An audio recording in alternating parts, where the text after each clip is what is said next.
रामपुर नामक एक गांव था। उस गांव में कन्हैया नाम का एक लड़का अपने माता पिता के साथ रहा करता था।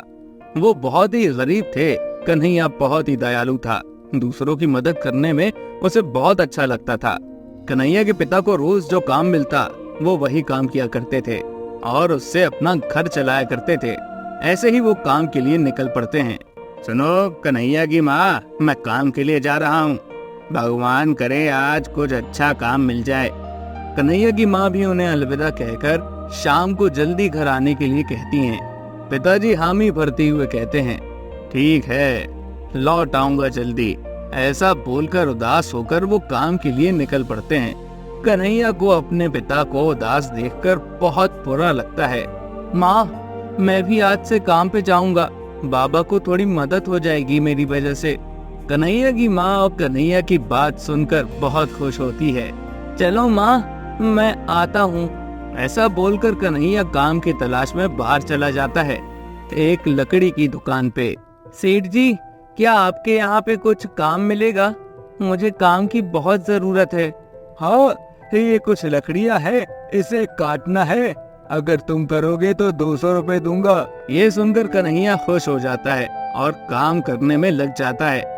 काम करते करते शाम हो जाती है। चलो, काम पूरा हो गया और शाम भी हो ही गई। मैं अभी घर जाता हूँ। माँ राह देख रही होगी मेरी। आज माँ बाबा बहुत खुश हो जाएंगे। सेठ जी, काम पूरा हो गया है। ठीक है, ये लो 200 रुपए। पैसे लेकर कन्हैया घर के लिए निकल पड़ता है। तभी उसे एक पंछी रास्ते में पड़ा हुआ दिखता है। वो बहुत ही कमजोर होता है। कन्हैया को उसकी हालत देखकर बहुत बुरा लगता है और वो उसकी मदद करता है। कन्हैया उसके लिए खाना और पानी लेकर आता है। पंछी खाना खाकर फिर से अच्छा हो जाता है। और ये क्या, अचानक से वो पंछी एक सुनहरा पंछी बन जाता है। कन्हैया को समझ नहीं आता है कि ये कैसे हुआ। पंछी इतना सुंदर और चमकीला हो जाता है कि कन्हैया उसे देखता ही रह जाता है। मैं एक जादुई पंछी हूँ। तुमने मेरी मदद की है। मैं तुम्हें कुछ देना चाहता हूँ। ऐसा बोलकर वो अपना एक पंख कन्हैया को दे देता है और कहता है, ये एक जादुई पंख है।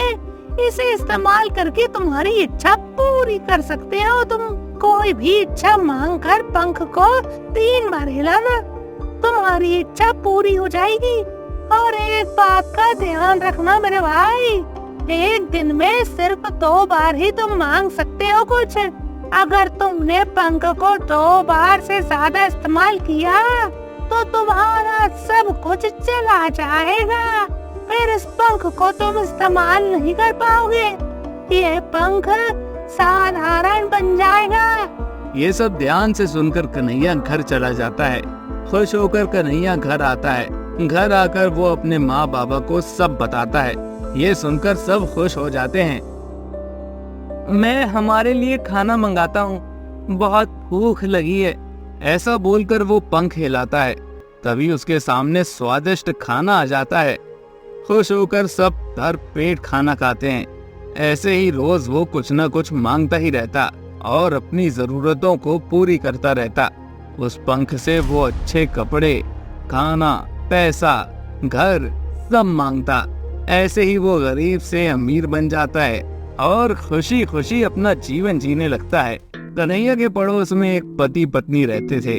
उनका नाम मोहनलाल और सुमन होता है। वो दोनों भी लालची होते हैं। एक दिन मोहनलाल सोचता है, ये लोग इतने गरीब थे, अचानक से इतने अमीर कैसे बन गए भाई? लगता है कुछ तो बात है, मुझे देखना पड़ेगा। ऐसा बोलकर वो अपनी पत्नी को बुलाता है। सुमन, ओ सुमन, कहाँ हो तुम? सुनो, मुझे एक बात समझ नहीं आ रही है यार। ये हमारे पड़ोस में इतने गरीब लोग थे, अचानक से वो इतने अमीर कैसे बन रहे हैं? सुमन बताती है कि उसे भी बहुत दिनों से शक हो रहा था और वो ये सोच रही थी कि ऐसा कैसे हो सकता है आखिर। हाँ सुमन, देखना तो पड़ेगा। मैं एक काम करता हूँ, आज रात को छुपकर देख कर आता हूँ कि क्या मामला है। उसी रात मोहनलाल छुपकर खिड़की से कन्हैया के घर में देखता है तभी कन्हैया उस पंख से कुछ मांग रहा होता है और पंख को 3 बार हिलाता है। तभी उसके सामने वो चीज प्रकट हो जाती है। मोहनलाल को आश्चर्य होता है और वो कहता है, तो ये बात है, अब तो ये पंख मैं चुरा कर ही दम लूंगा और अपनी सारी इच्छाएं मैं पूरी करूंगा। मोहनलाल सुमन को सारी बात बताता है।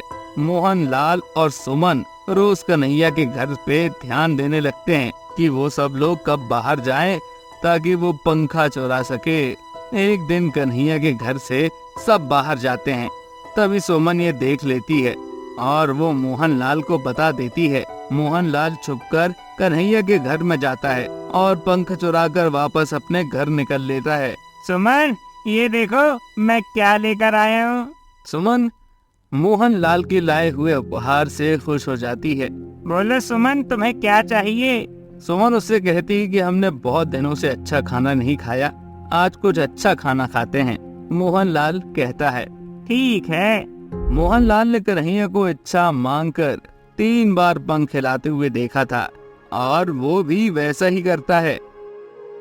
मोहनलाल कहता है, मुझे स्वादिष्ट खाना चाहिए और 3 बार पंख हिलाता है और उनके सामने स्वादिष्ट खाना आ जाता है और वो खुश हो जाते हैं।